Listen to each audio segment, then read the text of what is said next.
Hello students, welcome to Radian learning. मेरा नाम है समरेश श्रीवास्तव और मैं हूं आपका जीएस एजुकेटर। आज मैं आपके लिए लेके आया हूं most important previous year question of Indian polity, या आप कह सकते हो फ्रीक्वेंटली आस्क्ड क्वेश्चंस। वो क्वेश्चन जो आपके एग्जाम में बहुत रेलेवेंट होने वाले हैं। जितने भी आपके वनडे कॉम्पिटिटिव एग्जाम्स होते हैं, जैसे रेलवे हो गया, एसएससी हो गया, DSSB, एफकेट, वनडे, जितने भी आपके एग्जाम्स होते हैं उनमें ये क्वेश्चन बार बार रिपीटेड मोड पे पूछे जाते हैं। हम किस तरीके से इस लेक्चर को करने वाले हैं, हम एक एक क्वेश्चन को प्रॉपरली एनालाइज करेंगे, उसके मीनिंग को समझेंगे, हिंदी में भी समझेंगे। तो ऐसा मत समझना कि बाइलिंगुअल होने वाला है लेक्चर, ठीक है, सबके काम आएगा। और हम एक एक ऑप्शन के साथ साथ बाकी पार्ट्स भी हम कॉन्स्टिट्यूशन के रिवाइज करते हुए चलेंगे, ताकि आपको लेक्चर के बाद में थोड़ा सेंस ऑफ कंप्लीशन आए, ठीक है। और आपको ये लेक्चर, आपकी ड्यूटी है, आपको इसको शेयर करना है, सब्सक्राइब करना है, नीचे बेल आइकन दबा देना, तभी आपको इस चैनल पे आने वाली नई नई वीडियोस के बारे में पता लगता रहेगा। इस चैनल पे सिर्फ इंपॉर्टेंट कंटेंट ही आपसे अपलोड किया जाएगा जो आपके एग्जाम पॉइंट ऑफ व्यू से रेलेवेंट है। इस चैनल पे आपको इधर आई बटन मिलेगा, उसमें आपको मॉडर्न हिस्ट्री का प्रॉपर मैराथन है जो मैं रिकॉर्ड करके डाल चुका हूं। नीचे डिस्क्रिप्शन में भी उसका लिंक मिल जाएगा, आप चाहे तो उसे जाके एक बार चेक जरूर करना, आपके एग्जाम में बहुत काम आएगा। आज के जो क्वेश्चंस हैं वो हमने लिए हमारे पब्लिकेशन हाउस की एक बहुत ही बढ़िया किताब है, ये आपको मार्केट में बड़े आराम से मिल जाएगी। इसका नाम है जनरल अवेयरनेस फॉर एसएससी। लेकिन इसके अंदर जो क्वेश्चंस है वो सिर्फ एसएससी के लिए नहीं है, क्योंकि ये रिपीटेड क्वेश्चन है बार बार। और आपका रेलवे का पैटर्न, ग्रुप डी का पैटर्न, एफकैट का पैटर्न, ये हर चीज को कवर कर रहा है। आप चाहो तो एक बार आप इसका कंटेंट देख लीजिए, अभी मैं उसी में से आपको पढ़ाने वाला हूं। इस बुक की खास बात क्या है कि सब कुछ सेक्शन वाइज बटा हुआ है, ऐसा हॉच पॉच आपको जीके नहीं मिलेगा। अगर पॉलिटी है तो पॉलिटी के प्रैक्टिस सेट चल रहे हैं, आपको पहले क्वेश्चंस मिलेंगे, पीछे उनके डिटेल्ड सॉल्यूशन भी मिलेंगे। कई सारे प्रैक्टिस सेट है, पॉलिटी है, हिस्ट्री है, ज्योग्राफी है, साइंस में फिजिक्स, केमिस्ट्री, बायो, इकोनॉमिक्स, सब चीजों के लिए आपको सारे प्रैक्टिस सेट मिल जाएंगे। और सिर्फ रेलेवेंट क्वेश्चन इस बुक में कवर किए गए हैं। ये बुक है आपकी और इसमें डिटेल्ड सॉल्व एक्सप्लेनेशन है हर क्वेश्चन की। आपको ये बुक ऑर्डर करनी है, नीचे डिस्क्रिप्शन से कर सकते हो, या आपके नियर बाय जो भी बुक स्टोर है वहां पे फ्रीली अवेलेबल, मतलब कंप्लीटली अवेलेबल है, आप जाके इस बुक को खरीद सकते हैं, ठीक है। अब आ जाते हैं अपने मेन क्वेश्चंस पे। लेक्चर को शेयर जरूर करना और सब्सक्राइब कर दो चैनल को। चलो अब शुरू करते हैं अपना पहला क्वेश्चन पढ़ लेते हैं। Whose recommendation is mandatory to impeach the president of India from office before the completion of his/her term? Question कहना क्या चाहता है आपसे, ये एसएससी का प्रीवियस ईयर क्वेश्चन है। क्वेश्चन आपसे ये बोल रहा है कि जब मान लीजिए प्रेसिडेंट अपने ऑफिस टर्म में चल रहा है और उस टाइम पे आपको प्रेसिडेंट को इंपीच करना है, तो वो इंपीचमेंट प्रोसीजर जो है उसके अंदर किसकी रिकमेंडेशन होनी, मतलब कहां से ये पास होना जरूरी है। तो सबको पता है इसका आंसर हो जाएगा डी। इसका हम सिलेक्ट कर लेते हैं पहले तो पेन। अभी हम इसको और डिटेल में पढ़ते हैं थोड़ा सा। डी, अब इसका मतलब क्या हुआ, देखो मेरी बात सुनो। इंपीचमेंट प्रोसीजर कहां होता है प्रेसिडेंट का, पहले तो आप वो देख लो, वो होता है आर्टिकल 61 के अंदर, ये होता है इंपीचमेंट प्रोसीजर। अब आपको थोड़ा सा डिटेल बता देता हूं मैं कि इंपीच होता कैसे। इंपीचमेंट का मतलब होता है प्रेसिडेंट को उसके ऑफिस से जब हटाना होता है, तो उसका प्रोसीजर इतना आसान नहीं है। उसका प्रोसीजर क्या है एक बार समझ लो, आपके एग्जाम में बार बार आ जाता है। किसी भी हाउस में, चाहे वो लोकसभा हो चाहे वो राज्यसभा हो, तो पेपर में आता है either house of the parliament, वहां पे ये इंपीचमेंट मोशन की शुरुआत हो सकती है।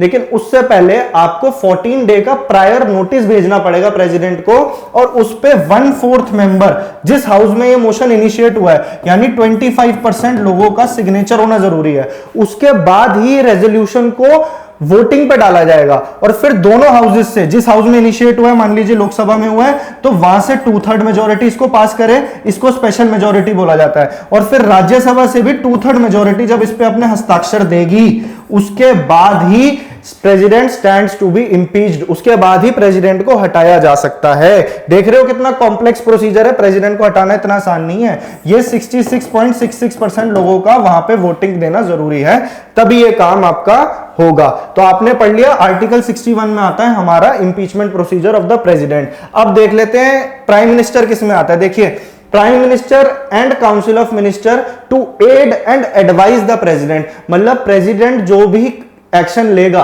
वो council of minister prime minister के कहने पे लेगा। ये किस आर्टिकल में लिखा है, ये आर्टिकल 74 है, कई बार आपके एग्जाम में पूछा जाता है, इसको भूलना नहीं है आपको। ये भी आप अपने साथ पेन कॉपी लेके बैठना, ये एक्स्ट्रा नोट्स बनाते जाओ। इसका सॉल्यूशन आपको बुक में भी सारा मिलेगा, लेकिन ये जो मैं एक्स्ट्रा इंफॉर्मेशन दे रहा हूं इससे आपका प्रॉपर रिवीजन होता चला जाएगा। नेक्स्ट पढ़ लेते हैं स्पीकर ऑफ द लोकसभा। देखिए इसे बोलते हैं house of the people. 93 number article, Lok Sabha के जो स्पीकर और डेप्यूटी स्पीकर, इसके बारे में आर्टिकल 93 में आपको बड़े आराम से मिल जाएगा। ये मिलता है आर्टिकल 93 में। और आर्टिकल 74 जो इंपॉर्टेंट आर्टिकल्स हैं वो मैं आपको बताता चल रहा हूं। Chief justice of India, chief justice of India कौन होता है? जो सुप्रीम कोर्ट का सबसे हाईएस्ट पोजीशन पे बैठने वाला जज होता है वो होता है chief justice of India. Supreme court कौन से आर्टिकल में आता है वो आप देख लीजिए 124। And appointment of the CGI, ये सीजीआई ये आता है आपका 126 नंबर आर्टिकल के अंदर। ठीक है, इसको अपॉइंट कौन करता है चीफ जस्टिस ऑफ इंडिया को? प्रेसिडेंट अपॉइंट करता है। ठीक है, ये भी आप अपनी कॉपी में लिख लीजिए। उसके बाद में अभी current chief justice of India कौन है? पहली चीज तो ये कि ये 48 चीफ जस्टिस हैं हमारे देश के, सीजेआई। तो ये नंबर भी आपसे एग्जाम में देखिए, आपसे करंट और स्टैटिक भी साथ साथ कवर होगा। 48 चीफ जस्टिस ऑफ इंडिया है और इनका नाम क्या है? N V Ramana, N V Ramana, N V Ramana, copy में लिख लीजिए। 47 थे आपके चीफ जस्टिस शरद अरविंद बोबड़े जी। 48 अभी करंट में 48 चल रहे हैं। और जो आपका स्टैटिक का क्वेश्चन बनता है वो आपसे कई बार ये पूछ लेता है एग्जाम में, ये आई होप आपने लिख लिया होगा, नहीं तो वीडियो थोड़ा सा पीछे करके आप देख सकते हो। स्टैटिक में क्या क्वेश्चन बन जाता है आपसे पेपर में कि सबसे फर्स्ट, सबसे पहले चीफ जस्टिस ऑफ इंडिया कौन थे? तो इनका नाम था हरिलाल एच.जे. कनिया, एच.जे. कानिया। ये आपको नाम याद रखना है। पहला बता दिया, 48th बता दिया मैंने आपको, 47th बता दिए, इससे पहले रंजन गोगोई जी थे। तो इतना तो आपको ध्यान रखना है। इस तरह से करते हैं क्वेश्चन का पोस्टमार्टम। हमने प्रॉपरली क्वेश्चन को अच्छे से एनालाइज कर लिया। अब चलते हैं अपने नेक्स्ट क्वेश्चन पे। इस तरह से हम क्वेश्चन को, एक एक क्वेश्चन को कवर करते हुए चलेंगे। आई होप इस क्लास का आपको बहुत फायदा होगा, रिविजन भी हो रही है आपकी। How many types of writ are there in Indian constitution? देखिए पहले ये समझ लीजिए कि रिट होता क्या है। रिट क्या होता है? हमें कुछ मौलिक अधिकार मिले हैं, फंडामेंटल राइट्स हैं हमारे पास पार्ट 3 के अंदर। 6 फंडामेंटल राइट्स और छठा फंडामेंटल राइट्स हमें देता है राइट टू कॉन्स्टिट्यूशनल रेमेडीज। यानी कि अगर हमारे किसी भी फंडामेंटल राइट का उल्लंघन हुआ है तो हम डायरेक्टली सुप्रीम कोर्ट या हाई कोर्ट को अप्रोच कर सकते हैं। सुप्रीम कोर्ट या हाई कोर्ट रिट्स इशू कर सकता है, मतलब कि वो काम करवा सकता है कि फंडामेंटल राइट आपका जहां पे उल्लंघन हुआ है। तो पहले तो ये आता है आर्टिकल 32 के अंदर, राइट टू कॉन्स्टिट्यूशनल रेमेडीज। उसी के अंदर 5 तरह के रिट हो जाते हैं। तो आपका आंसर पहली बात तो हो जाएगा 5 रिट्स होते हैं। तो सुप्रीम कोर्ट 5 रिट्स इशू करता है आर्टिकल 32 के अंदर, और ये पावर हाई कोर्ट के पास भी रहती है रिट इशू करने की। समझे मेरी बात? और ये जो 5 रिट है इनके लैटिन टर्म्स हैं, वो लैटिन नाम क्या है पेपर में आ जाते हैं? Habeas corpus. ठीक है, इसके अलावा है मैंडमस, फिर है को वरंतो। लैटिन टर्म्स है इसलिए ऐसे नाम है इनके। को वरंटो प्रोहिबिशन और सर्शियरी, सर्शियरी। ये 5 नाम आपको ध्यान रखने हैं। इसके ऊपर मैं डिटेल्ड वीडियो लेके आऊंगा, एक एक रिट के बारे में आपको बिल्कुल क्रिस्टल क्लियर बताऊंगा अच्छे से कि किसका मतलब क्या होता है। हेबियस कॉर्पस, मैंडेमस, को वारंटो, प्रोहिबिशन, सर्शरी। यानी कि जब भी आपका फंडामेंटल राइट का उल्लंघन होगा सुप्रीम कोर्ट ये 5 रिट्स इशू कर सकती है, और हाई कोर्ट भी रिट्स इशू कर सकती है। लेकिन हाई कोर्ट जो इशू करेगी रिट वो आता है आर्टिकल 226 के अंदर, 226। तो ये 2 आर्टिकल नाम आपको याद रखने हैं। इन 5 रिट्स का नाम आपको याद रखना है। आई होप आपको समझ में आ गया होगा अच्छे से इस क्वेश्चन का कि कितने रिट्स हैं और कौन कौन से होते हैं। अब आ जाते हैं अपने नेक्स्ट सवाल पे। How many fundamental duties are mentioned in the Indian constitution? ठीक है, तो हमारे देश में, हमारे संविधान में फंडामेंटल राइट्स है, लेकिन साथ में हमारे कुछ मौलिक कर्तव्य भी हैं। फंडामेंटल राइट्स है तो ड्यूटीज भी तो होंगी। तो ड्यूटीज जो हैं, पहले तो ये समझ लीजिए जो फंडामेंटल ड्यूटीज हैं वो आती हैं पार्ट 4A के अंदर।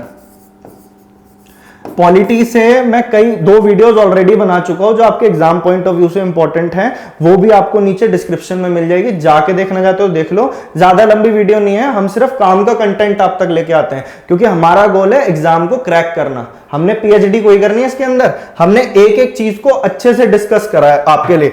वीडियो आपको मिल जाएगा। पार्ट 4A और आर्टिकल कौन सा बनता है 51A, इसके अंदर 11 ड्यूटीज का मेंशन है। और इनिशियली जब कॉन्स्टिट्यूशन संविधान हमारा बनके तैयार हुआ था तब 11 ड्यूटीज नहीं थी, तब 10 ड्यूटीज थी। अच्छा तब तो था ही नहीं, तब फंडामेंटल ड्यूटीज आया ही नहीं, तब फंडामेंटल ड्यूटीज ऐड किया गया कब 1976 के अंदर, 1976 के 42nd अमेंडमेंट एक्ट के अंदर। ये तो जितनी बार आप रिपीट करोगे ना क्वेश्चन, देखिए कोई ट्रिक नहीं होती जीके की भी, जीके इतनी सारी है, आप हर चीज के लिए ट्रिक नहीं बना सकते। सिर्फ एक ही ट्रिक है कि आप रिपीट करते रहे क्वेश्चंस को बार बार। जितनी बार रिपीटेशन होगा उतनी बार आपके दिमाग में पक्का होता चला जाएगा। तो हमने क्या क्या पढ़ा फंडामेंटल ड्यूटीज से, पार्ट 4 है, इसका आंसर हो जाएगा 11। फिर 51A, मतलब ये तो हो गया पार्ट और ये है आर्टिकल जिसके अंदर ये ऐड हुआ था। कब ऐड हुआ था? 42वें संशोधन के अंदर।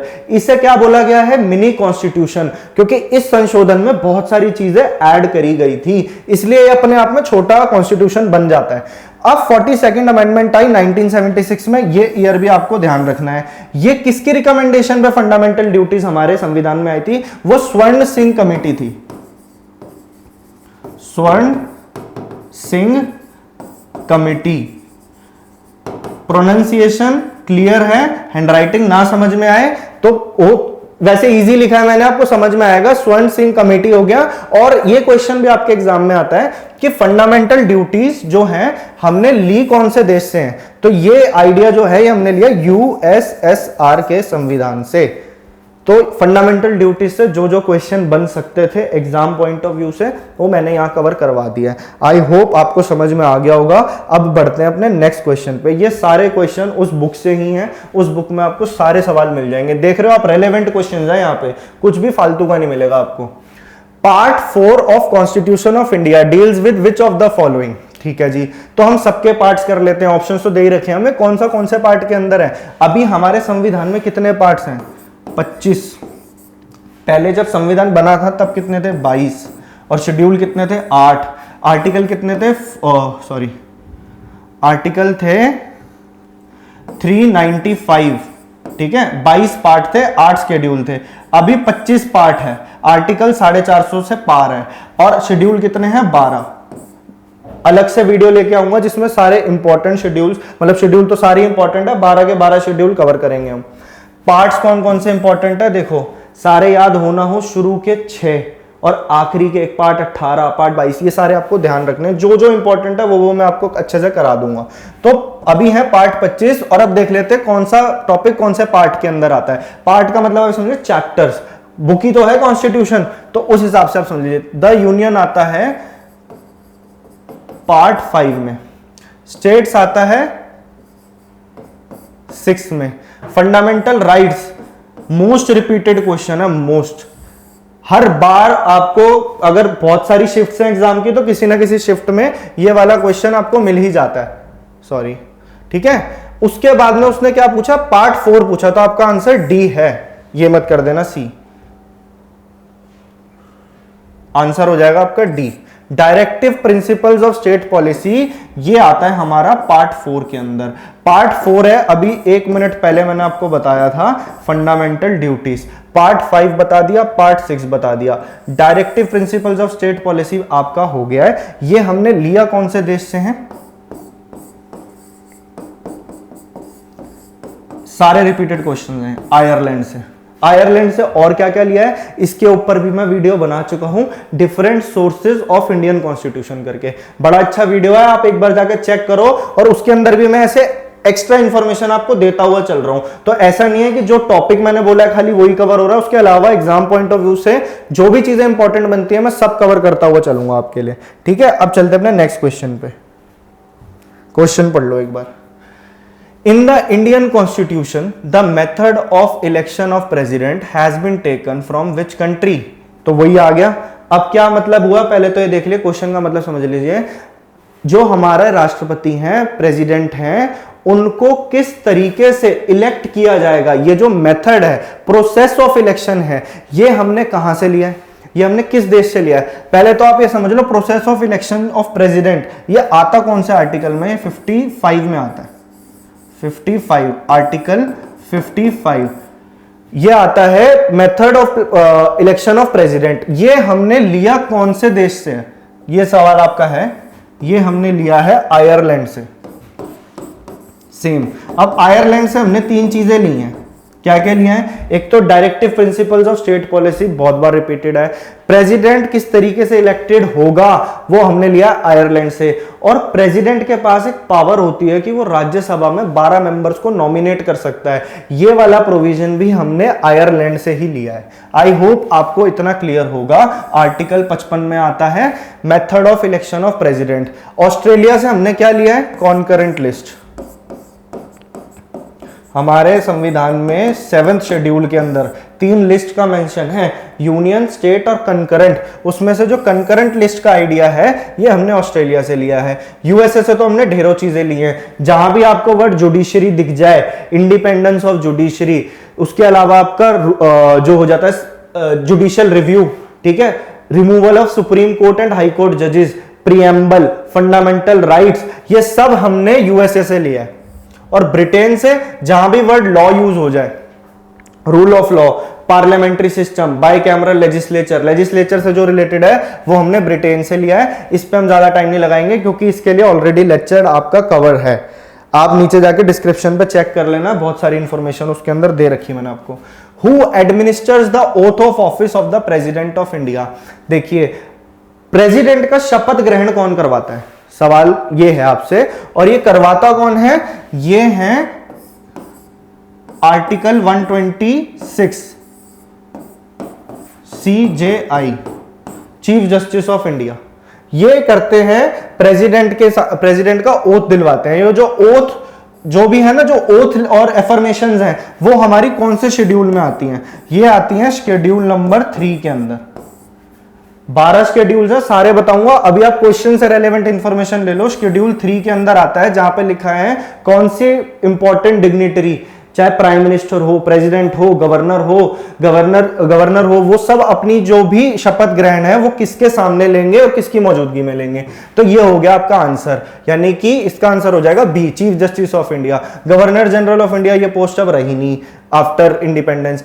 प्राइम मिनिस्टर ऑफ इंडिया ये किसके आगे अपनी शपथ ग्रहण करते हैं, तो ये करते हैं प्रेसिडेंट के सामने, और vice president of India president के सामने। ठीक है, तो ये आपका हो गया एक और क्वेश्चन। आई होप आपको समझ में आया होगा, एक्स्ट्रा इंफॉर्मेशन जो मिल रही है उसका फायदा उठाओ। Next, which of the following are constituents of the Indian parliament. ठीक है जी, अब आपको एक बात ध्यान रखनी है, आपसे पेपर में पूछ लेता है पार्लियामेंट किन किन चीजों से मिलकर बनी है। बच्चों को लगता है सिर्फ 2 हाउसेज है, लोकसभा और राज्यसभा, और वो लगाए जाते हैं, ये आंसर हो जाएगा गलत। President is a very important and integral part of the parliament. Lok Sabha से बिल पास हो गया, राज्यसभा से बिल पास हो गया, जाएगा किसके पास, प्रेसिडेंट के पास। प्रेसिडेंट वीटो मार दे, उस पर एसेंटी ना दे, बिल हो जाएगा आपका पास। फाइनल पावर प्रेसिडेंट के पास रहती है ना, ऑल्दो प्राइम मिनिस्टर ही उसको गाइड करता है, लेकिन president is the integral part of the parliament. तो आपका आंसर कौन सा हो जाएगा, प्रेसिडेंट भी है, काउंसिल ऑफ स्टेट भी है, हाउस ऑफ द पीपल भी है। तो 1, 2, ये ऑप्शंस कैसे दे रखे हैं, तो इसके अंदर आपके आंसर तीनों हो जाएंगे, जहां भी आपको ऑप्शन में दिख जाएगा तीनों, ये तीनों ही आपके कॉन्स्टिट्यूएंट होते हैं इंडियन पार्लियामेंट के।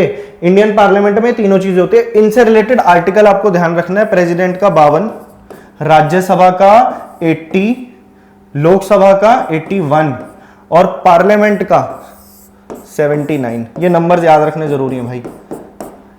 इंपॉर्टेंट आर्टिकल्स के लिए एक और वीडियो ले आऊंगा, और जिस टाइप की, जिस टॉपिक पे आपको वीडियो चाहिए, नीचे कमेंट सेक्शन खुला है आपके लिए, जाके कमेंट करो, वहां बताएंगे, वहां कमेंट करो आप, उस पर पढ़ेंगे हम, देखेंगे, और उसके ऊपर पक्का आपको जल्दी से जल्दी वीडियो मिलेगी। और इस चैनल पे आपको सिर्फ इंपॉर्टेंट वीडियोस ही मिलेंगी, फालतू का कंटेंट हम नहीं देते। Who among the following is the executive head of state of India? ठीक है जी, हमारे देश में actual power resides with the prime minister, but nominal head जो एग्जीक्यूटिव हेड है, पूरा एग्जीक्यूटिव का हेड कौन है। 3 विंग्स होते हैं गवर्नमेंट के जो हमारे संविधान के अंदर है, एग्जीक्यूटिव, जो हमारी गवर्नमेंट है जिसमें सारी president, prime minister, cabinet of ministers आ गए।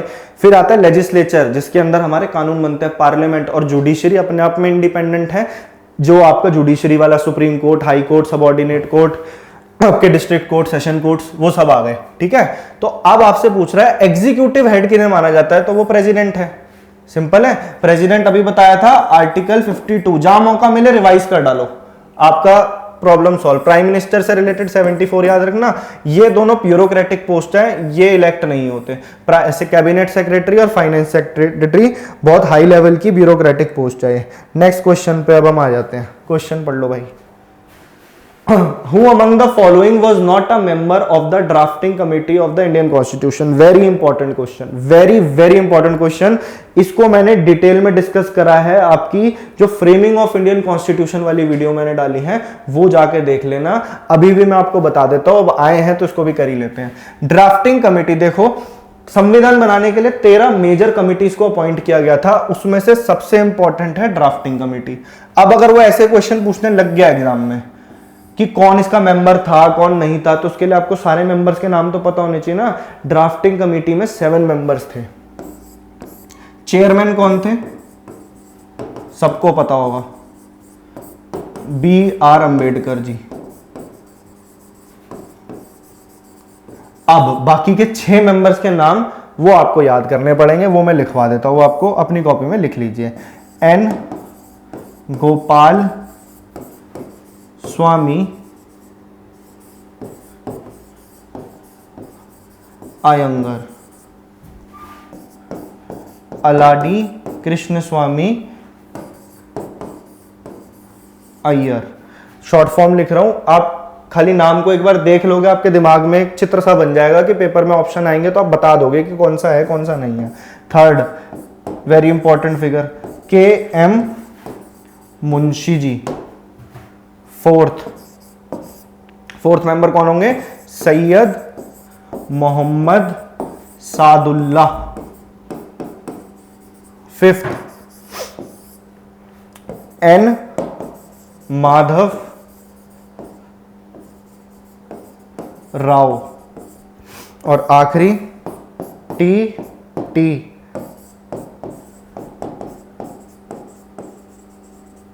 कृष्णमाचारी जी। फिर से बोल के बता देता हूं, जिनको लिखना है साथ साथ लिख लो। 7 मेंबर्स थे, चेयरमैन थे BR Ambedkar ji, first member N Gopal Swami Iyengar, Aladi Krishna स्वामी अय्यर, KM मुंशी, सैयद मोहम्मद सादुल्ला जी, N माधवराव और TT कृष्णमाचारी। ये आपके 7 मेंबर्स बनते हैं। अब ऑप्शन देखो और लगा दो, आंसर आपका आ गया निकल के, राजेंद्र प्रसाद। सिंपल है। इस तरीके से हर क्वेश्चन को हम टारगेट करते हुए चल रहे हैं, आसपास की सारी इंफॉर्मेशन देता हुआ जाऊंगा। अब आपको अपनी ड्यूटी करनी है, आपको इस वीडियो को ज्यादा से ज्यादा शेयर करना है, अपने दोस्तों में फैलाओ, अपने ग्रुप में फैलाओ, तभी मजा आता है यार पढ़ाने का, तो ये काम आपको करना पड़ेगा। The concept of rule of law is a special feature of constitutional system of. अब उसने बोला है ये रूल ऑफ लॉ, अभी मैंने थोड़ी देर पहले बताया था, जहां आपको वर्ड मिल जाए लॉ, जहां आपको मिल जाए लेजिस्लेचर, इससे रिलेटेड जो भी वर्ड मिल जाए तो आपको लगाना है ब्रिटेन। ठीक है, तो आपने लगा दिया ब्रिटेन, हो गया आंसर। यूएसए से हमने क्या क्या लिया है वो मैंने आपको बता दिया था। फ्रांस से एक बार देख लेते हैं, वैसे इसके लिए डिटेल वीडियो मैंने बना रखी है, जल्दी जल्दी एक बार और बता देता हूं। यहां से हमने लिए थे आइडियल्स ऑफ लिबर्टी, इक्वालिटी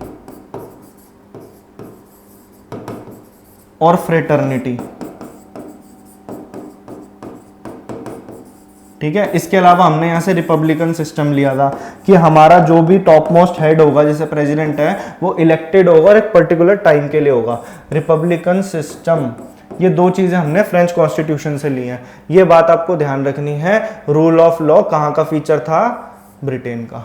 समझ गए? ज्यादातर क्वेश्चन डिफरेंट सोर्सेज से ही आपको मिल रहे हैं। इस टाइप के क्वेश्चन आते हैं पॉलिटी में। If the Union Parliament is to assume legislative power over any subject included in the state list, पहले आप क्वेश्चन को आराम से समझो, पेपर में जल्दी करने का तो है ही है, लेकिन आपको सही भी करना है। जल्दी करने के नंबर नहीं मिलेंगे, आंसर सही लगना चाहिए आपका। जल्दी जल्दी पढ़ के कुछ भी मत लगाया ना। अभी आपको इसका मतलब समझाता हूं। The resolution to the effect has to be pass by which of the following. अच्छा जी, क्वेश्चन में वो आपसे ये कह रहा है, 3 लिस्ट मैंने आपको बताई थी, union, state, concurrent.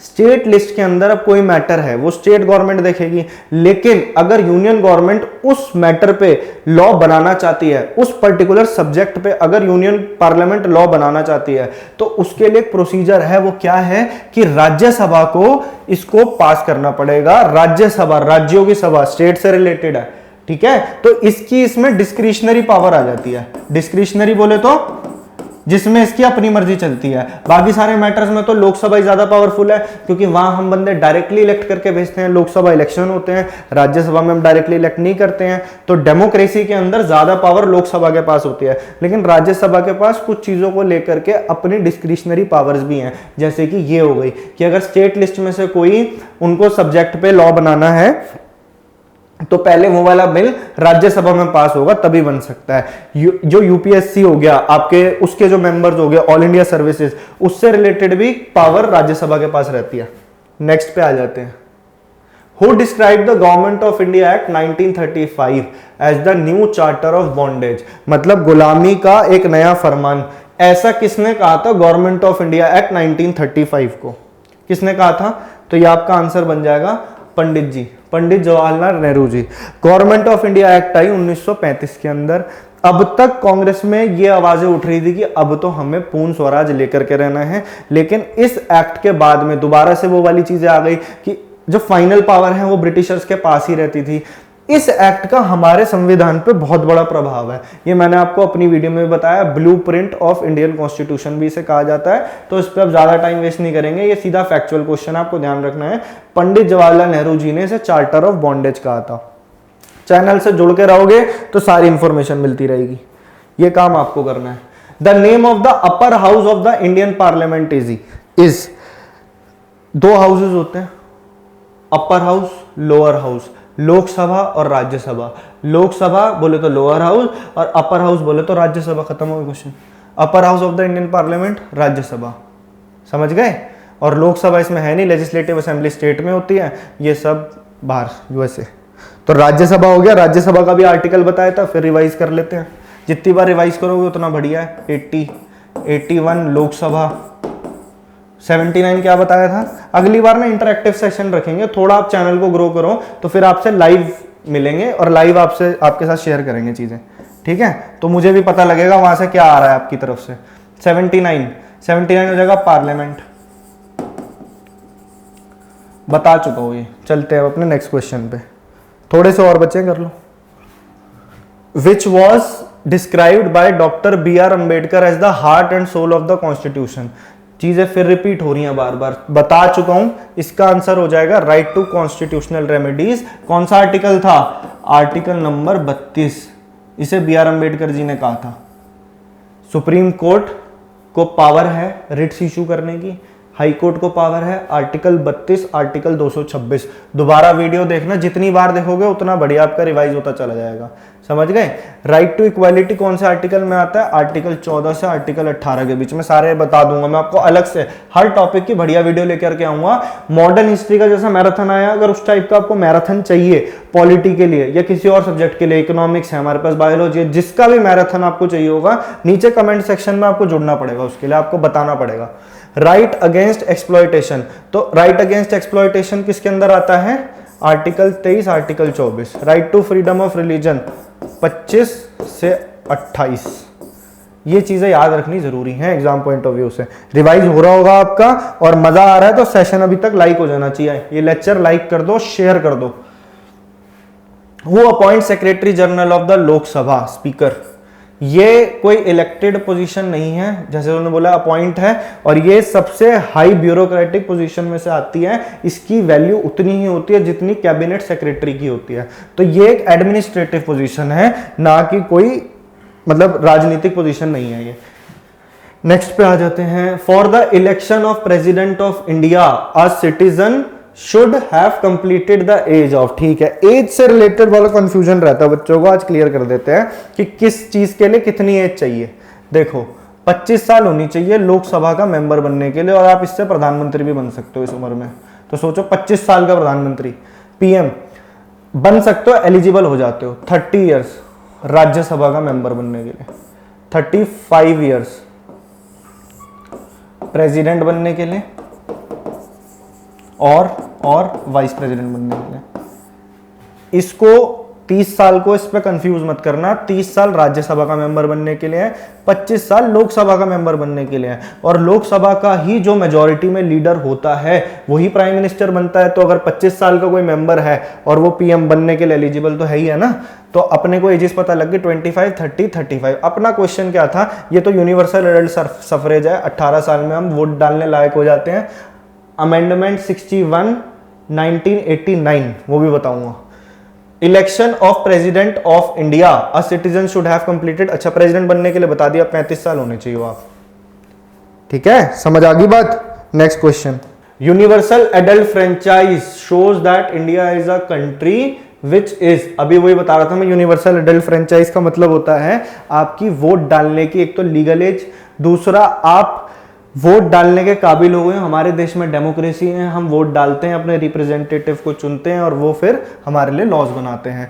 Universal adult franchise किस तरह का ये country which is democratic country में आप अपना राइट टू वोट एक्सरसाइज कर सकते हो। आप 18 साल में एलिजिबल हो जाते हो वोट डालने के लिए। और ये किस अमेंडमेंट के अंदर आया था, 61st अमेंडमेंट के अंदर आई थी, ये बात भी आप लिख ही लो, पेपर में आ सकती है। कब आया था ये अमेंडमेंट, 1989 के अंदर। इसके अंदर बोला क्या गया था, पहले 21 साल वर्ष होती थी वोट डालने के लिए, उसको चेंज करके 18 कर दिया था इस ईयर में, इस अमेंडमेंट के अंदर। बन गया क्वेश्चन आपका। Next, which of the following is a political right. और कुछ हो सकता है, राइट टू वर्क हो सकता है, नहीं हो सकता। राइट टू एजुकेशन ये आपका पॉलिटिकल राइट नहीं है, आपके फंडामेंटल राइट है। Right to freedom of expression fundamental right है, सिंपल है। नेक्स्ट पे आ जाते हैं। The phrase equality before law used in article 14 of Indian constitution has been borrowed from. अब वो कह रहा है कि कानून के आगे सब समान है, ये वाला आर्टिकल हमने कहां से लिया है, इक्वालिटी बिफोर लॉ, ये चीज हमने कहां से लिया है, तो ये भी ब्रिटेन से लिया। लॉ आ गया, लेजिस्लेचर आ गया, लॉ पे आपने ये लगाना है। दूसरा, equality before law article 14, right to equality कहां से कहां तक बताया था, 14 से 18 तक। राइट टू इक्वालिटी आ गया 14 में। 15 में आता है prohibition on discrimination on any basis, caste, creed, sex, आप किसी पे भी डिस्क्रिमिनेट नहीं कर सकते। आर्टिकल 16 के अंदर आता है equality in the form of, मतलब equality in public employment. Article 17 abolition of untouchability, article 18 abolition of title. 14 से 18 तक के आर्टिकल है। फंडामेंटल राइट पर अलग से एक लेक्चर लेके आऊंगा, उसमें सारी चीजें कवर करेंगे। Taxes on land and building is listed in the dash list given in the 7th schedule in the constitution of India. अच्छा जी, हमारे 7वें जो शेड्यूल है, 7th शेड्यूल के अंदर 3 लिस्ट का मेंशन मैंने आपको बताया था, यूनियन, स्टेट, कॉन्करेंट। पेपर में ना कई बार ऐसे सवाल आता है कि इनिशियली जब संविधान बना है तो इन पर्टिकुलर लिस्ट में कितने कितने सब्जेक्ट थे, 7 ट्रिक बता रहा हूं याद रखने की, इधर लगाना 9, इधर लगाना 6, इधर लगाना 4, खत्म। यूनियन लिस्ट के अंदर सिर्फ सेंटर गवर्नमेंट जो है वो लॉज बना, मतलब सेंट्रल लेजिस्लेचर है वो आपका पार्लियामेंट लॉ बना सकती है, स्टेट की दखलंदाजी नहीं हो सकती। स्टेट मैटर्स में स्टेट लॉ बनाएगी। और कंकरेंट वो सब्जेक्ट्स होते हैं जिसमें दोनों चीजें आती हैं, मतलब दोनों, यूनियन भी बना सकता है, स्टेट भी, इनके बीच में कंसेंसस बनेगा तब होगा, नहीं तो एंड में यूनियन की बात मानी जाएगी। इसलिए India is a federation with strong centre. हमारा जो स्ट्रक्चर है पूरी तरह से फेडरल नहीं है, हमारा यूनिटरी बायस है, हम सेंटर की तरफ ज्यादा इंक्लाइंड है। समझे मेरी बात। अब उसने वही सब्जेक्ट का नाम दे दिया कि लैंड एंड बिल्डिंग्स, ये किसके अंदर आता है, ये स्टेट लिस्ट में आता है आपका। आई होप आपको क्लियर हो रही होंगी चीजें।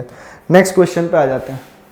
Dual citizenship is an important feature in the form of government of which government होना चाहिए। तो डुअल सिटीजनशिप क्या होता है, मान लीजिए अगर हमारे देश में डुअल सिटीजनशिप होता, तो अगर आप एमपी में रहते हो तो तो आप एमपी के भी सिटीजन होते और आप इंडिया के भी सिटीजन होते, लेकिन ऐसा नहीं होता ना, आपको सिंगल सिटीजनशिप मिलती है। तो ये डुअल सिटीजनशिप कहाँ चलती है? ये फेडरल टाइप की जो प्रॉपर फेडरेशन होता है ना वहां चलती है, जैसे यूएसए में डुअल सिटीजनशिप चलती है, ब्रिटेन में नहीं चलती है। हम ब्रिटेन का स्ट्रक्चर ज्यादा फॉलो करते हैं, इसलिए सिंगल सिटीजनशिप भी हमने ब्रिटेन से लिया है। डिफरेंट सोर्सेज ऑफ कॉन्स्टिट्यूशन फिर बता रहा हूं, वीडियो नीचे पड़ी हुई है, ज्यादा लंबी नहीं है, जाके देखो, और बहुत सारी चीजें आपकी वहां पे कवर हो रही है। मैं जो टॉपिक लेके आता हूं उसके अंदर मैं ये कोशिश करता हूं कि सिर्फ आपका वो टॉपिक ही ना हो, उसके आसपास की सारी इंफॉर्मेशन आपको मिल जाए जो आपके एग्जाम पॉइंट ऑफ व्यू से इंपॉर्टेंट है।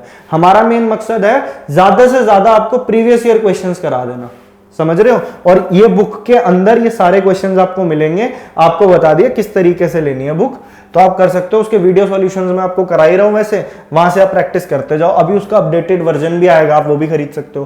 Constitution of India came into force in, ये भी मैं फैक्ट करा चुका हूं अपनी पुरानी वीडियो में, 1950। फोर्स में तो इस दिन आया था ना, बन के तैयार कब हुआ था?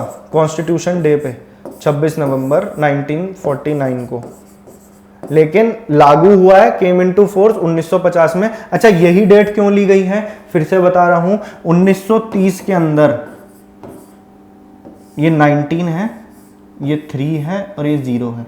1930 में हमने जब 1929 के लाहौर सेशन में, जिसमें पंडित जवाहरलाल नेहरू प्रेसिडेंट थे, उन्होंने वहां पे एक रेजोल्यूशन पास हुआ था कि अब हमें पूर्ण स्वराज की डिमांड रखनी है, और उसी के उपलक्ष्य में 31 दिसंबर को ट्राई कलर फ्लैग होइस्ट किया गया था रावी नदी से, और आगे 26 जनवरी को हमने इंडिपेंडेंस डे सिंबॉलिकली ऑब्जर्व करा था। 26 जनवरी 1930 को हमने पहली बार अपना कंप्लीट इंडिपेंडेंस डे बनाया था, उस टाइम पे ब्रिटिशर्स को दिखाने के लिए। तो इसीलिए ये डेट इंपॉर्टेंट बनती है, इसलिए 26 जनवरी हमने डेट सिलेक्ट करी, और उस दिन हमारा रिपब्लिक डे बनाया जाता है, जिस दिन से हमारा संविधान एकदम when it came into force. समझ रहे हो? सारी चीजें आपको समझ में आ रही होंगी, आई होप। नहीं आ रहा कुछ तो नीचे कमेंट में बता दो, डाउट भी क्लियर कर देंगे आपके। The vice president of India is, अब क्या है वाइस प्रेसिडेंट ऑफ इंडिया? पहली चीज तो vice president of India is ex officio chairman of Rajya Sabha. तो अब मेंबर ऑफ लोकसभा नहीं, अब मेंबर ऑफ राज्यसभा नहीं, मेंबर नहीं है, देखो इलेक्ट नहीं हुआ राज्यसभा के अंदर कि मतलब स्टेट्स ने इलेक्ट करके भेजा हो। वाइस प्रेसिडेंट का इलेक्शन प्रोसीजर आता है आर्टिकल 66 के अंदर 1। तो इसके अंदर क्या होता है, वाइस प्रेसिडेंट जो है अलग से इलेक्ट होता है, वो दोनों में से किसी का भी मेंबर नहीं होता है, not a member of the parliament. उसको एक पोजीशन मिलती है ex officio chairman of Rajya Sabha की। वाइस प्रेसिडेंट के इलेक्टोरल कॉलेज, मतलब कौन कौन वोट डालता है, वो होते हैं लोकसभा और राज्यसभा के सारे मेंबर्स, चाहे वो इलेक्टेड हो चाहे वो नॉमिनेटेड हो। इनडायरेक्टली हम इलेक्ट करते हैं वाइस प्रेसिडेंट को by the way of single representation, single proportional system के हिसाब से। समझ रहे हो? नेक्स्ट पे आ जाते हैं। There are total dash parliamentary seats in the constituency of Tripura. ठीक है, राज्यसभा की सीट्स, अच्छा एक इसमें एक होती है, ये बात आप ध्यान रखोगे। अब आप ये देख लो सबसे ज्यादा राज्यसभा की सीट किस में होती है, कौन से स्टेट से होती है? सबको पता होगा उत्तर प्रदेश, क्योंकि इसकी जनसंख्या सबसे ज्यादा है, इसलिए इसके प्रतिनिधि भी सबसे ज्यादा होंगे, रिप्रेजेंटेटिव्स भी सबसे ज्यादा होंगे, चाहे वो राज्यसभा ले लो चाहे वो लोकसभा ले लो। अब एक किस में, एक को याद करना बड़ा आसान है कि एक एक मेंबर राज्यसभा से कौन कौन है। जो 7 सिस्टर्स हैं, 7 स्टेट्स हैं नॉर्थ ईस्ट की, अरुणाचल, असम, सिक्किम, आपका मणिपुर, मेघालय, ये त्रिपुरा, ये जितनी भी है नागालैंड, ये सारी जितनी भी स्टेट्स हैं वहां से एक एक बंदा ही जाता है राज्यसभा में। इसके अलावा एक कहां से जाता है? गोवा से, गोवा से भी एक जाता है, पौंडीचेरी से भी एक ही जाता है। तो एक कहां कहां से जाता है? 7 + 1 8 + 9, इन 9 जगहों से एक एक ही रिप्रेजेंटेटिव आगे राज्यसभा में उसको सीट मिलती है और वो वहां जाके बैठता है। दिल्ली से 3 होते हैं राज्यसभा के अंदर, और लोकसभा में दिल्ली से होते हैं 7 मेंबर्स। बाकी इसके लिए भी मैं टॉपिक ले आऊंगा अगर आप बताओगे तो, कि अलग अलग सीट्स आपको बाइफर्केशन बताना है या नहीं बताना है। Which of the following would be called a secular state? हमारे देश में right to freedom of religion है, कौन से आर्टिकल में है? 25 से 28 तक। हमारे देश में रिलीजन के बेसिस पे भेदभाव नहीं होगा, ऐसा संविधान में लिखा है। सेक्युलर स्टेट, अब सेक्युलर स्टेट का इसमें से फीचर देख लेते हैं। The state which follows a particular religion, बिल्कुल भी नहीं। The state which is anti religion, बिल्कुल भी नहीं। The state which accepts all religions as religion of state, the state which does not discriminate between religion, ये सबसे बढ़िया option है। इसको पढ़ते ही आपको समझ में आ जाना चाहिए कि जो भी मतलब वो कंट्री जो कि बिल्कुल भी भेदभाव नहीं करती रिलीजन के बेसिस पे, जबकि स्टेट का अपना खुद का कोई रिलीजन नहीं हो सकता, लेकिन हम किसी पे भेदभाव नहीं करते, ये है सेक्युलरिज्म। और ये आता है इस पे। आपकी स्लाइड्स होती हैं खत्म। इस टाइप के बार बार मैं आपको अभी इस बुक को भी कवर करेंगे, साथ साथ 50-50 क्वेश्चन में सब्जेक्ट वाइज भी लेके आऊंगा आपके लिए, और मिक्स क्वेश्चन भी लेके आऊंगा जिसमें पॉलिटी, हिस्ट्री, ज्योग्राफी, वो अपना कंटेंट है हमारा, उसे भी कवर करते हुए चलेंगे। वो प्रीवियस ईयर क्वेश्चंस है सारे, जो आपके एनटीपीसी ग्रुप डी अभी एग्जाम्स है ना सारे, DSSS भी है, अभी यूपीएसआई के एग्जाम शुरू हो गए। तैयारी में लगे रहो। All the best. आपको लेक्चर पसंद आया हो, इसको शेयर जरूर करना है आपने, और इस पे लाइक करके नीचे सब्सक्राइब बटन दबा देना, साइड में बेल आइकन होगा, उसे आप दबाओगे तो जितनी भी नई नोटिफिकेशंस है वो आपको पता लगती रहेगी। बाकी आपको इसका कंटेंट अच्छा लगा, इस बुक को आप परचेज करना चाहते हो तो नीचे डिस्क्रिप्शन में लिंक है, आप जाके अपने नियर बुक स्टोर पे भी ले सकते हो। तो थैंक यू सो मच।